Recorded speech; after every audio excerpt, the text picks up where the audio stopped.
आखिरी वक्त में परवेज साहिब सिंह का कटा पत्ता आखिर क्यों सीएम बनते बनते रह गए।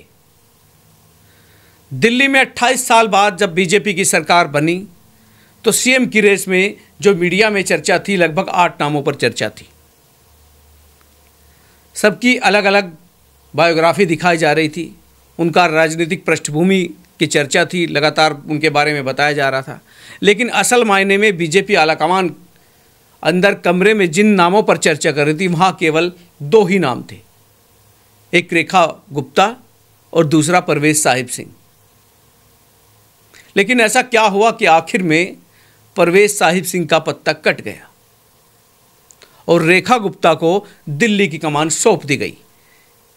आखिर क्या रहा, क्या वजह रही, ये टोटल इनसाइड स्टोरी हम आपको बताएंगे इस वीडियो में। और आखिर बताएंगे कि आखिर क्या वजह रही कि रेखा गुप्ता बाजी मार गई और परवेश वर्मा, जिनकी चर्चा लगभग चुनाव से पहले से थी कि ये एक तौर से कह सकते हैं ये अघोषित सीएम थे, उनका पत्ता क्यों कटा। नमस्कार, मैं हूं कुलदीप और आप देख रहे हैं खबर पुस्तक। दिल्ली में जैसे ही सरकार बनी, चर्चाएं जोरों पर थी कि मुख्यमंत्री कौन बनेगा। चर्चाएं भी हुई, मीडिया में नाम भी चले, कभी 6 नाम, कभी 8 नाम। कोई 2 बार का विधायक था, कोई 3 बार का विधायक था, कोई आरएसएस की पृष्ठभूमि बताई जा रही थी, किसी को बताया सकते ये कॉलेज के दिनों से ही संघ से और भाजपा से जुड़े हैं। लेकिन जब रेखा गुप्ता का नाम आया तो कई चर्चाएं हुई, आखिर रेखा गुप्ता ही क्यों, परवेज साहिब सिंह क्यों नहीं, क्या वजह रही कि परवेज का नंबर काट दिया गया। कई वजह रही।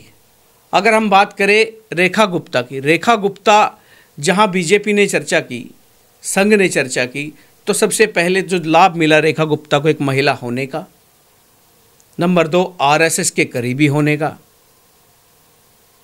तीसरा जातिगत जो समीकरण बैठा है, वो जिस बिरादरी से आती है, वह समाज से, बनिया बिरादरी से, जिससे इससे पहले केजरीवाल भी इसी बिरादरी से थे, जो कि बीजेपी का कोर वोटर भी माना जाता है।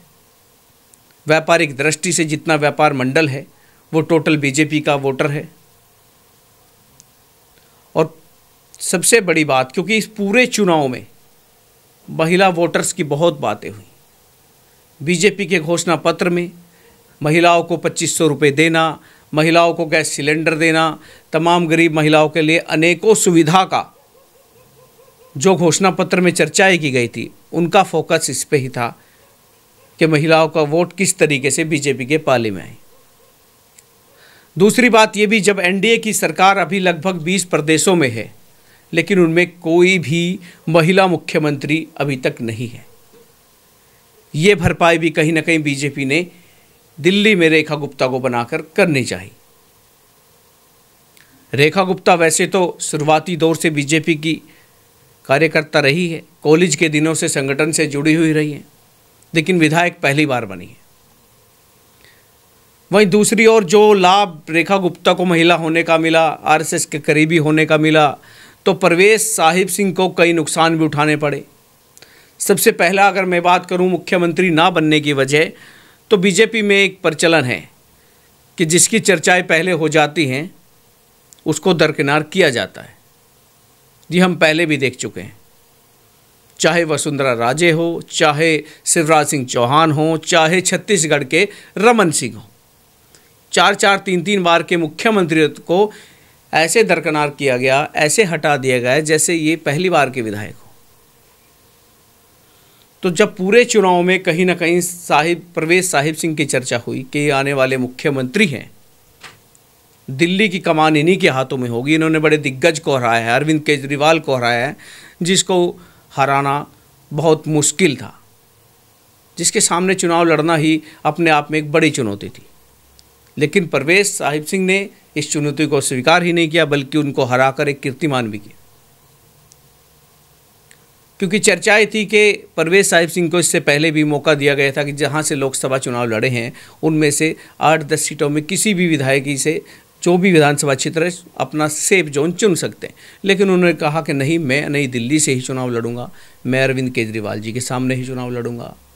यानी वो कॉन्फिडेंस में थे, पूरे कॉन्फिडेंट थे कि चुनाव मजबूती से लड़ूंगा, और लगता है कि बीजेपी के पास भी इनसे बड़ा मजबूत चेहरा कोई नहीं था। लेकिन जैसे ही नतीजे आए और चुनाव में ऐसी भंपर जीत दर्ज की, तब तो हौसले और बढ़ गए।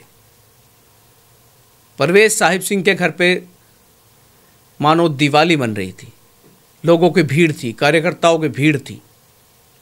लेकिन जैसे ही कल शाम ये चर्चा हुई और मुख्यमंत्री की घोषणा की गई, तो कहीं ना कहीं नाराज भी हो और बिना मिले किसी से चुपचाप अपने घर आ गए थे। एक बार डिप्टी सीएम की चर्चाएं चली, लेकिन वो भी महज अफवाह थी।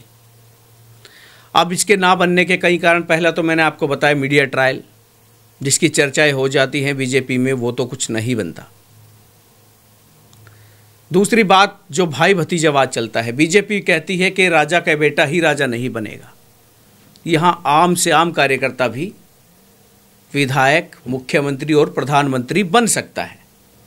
तो दूसरा सबसे बड़ा कारण यही था कि परवेज साहिब सिंह, जिनके पिता मुख्यमंत्री रहे हैं दिल्ली के, उनके बेटे को बना के ये संदेश देना नहीं चाहती थी कि मुख्यमंत्री के बेटे ही या बड़े नेता के बेटे को ही कमान सौंपी जाएगी।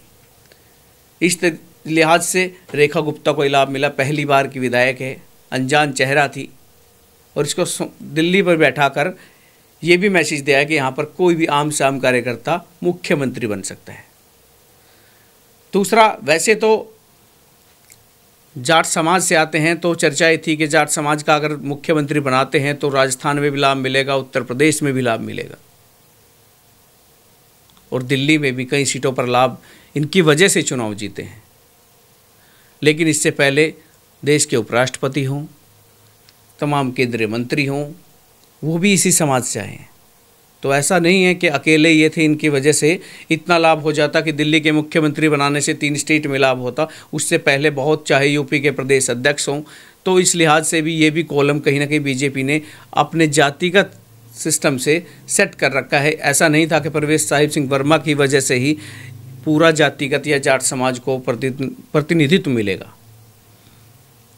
तो ये जो चर्चा थी कि इनके आने से मजबूत होगा, उससे पहले इन्होंने जो है अपनी भरपाई कर रखी है। बीजेपी जातिगत जो भरपाई है, जातिगत सेटअप है, वो अपने तरीके से बहुत सिस्टम से और मैनेजमेंट तरीके से करती है। और तीसरा सबसे बड़ा कारण परवेज साहिब सिंह का ना बनना, दिल्ली में सबसे ज़्यादा वोटर्स वैश्य समाज के हैं, उनको कहीं ना कहीं दरकिनार नहीं किया जा सकता था। और रेखा गुप्ता को बनाकर बीजेपी ने ये भी सेट हो गया, बीजेपी ने ये भी इस बिरादरी को भी सेट कर लिया कि जो उनकी कोर वोटर्स हैं, उन्हीं के हाथों में प्रतिनिधित्व दिल्ली का दिया है। तो इस लिहाज से तीनों रीजन, मीडिया ट्रायल्स और राजनीतिक घराना, और दूसरा वैश्य समाज को दरकिनार ना करना, ये तीनों ही चीज़ें परवेज साहिब सिंह के लिए अड़चन बनी दिल्ली की मुख्यमंत्री की गद्दी पर बैठने की।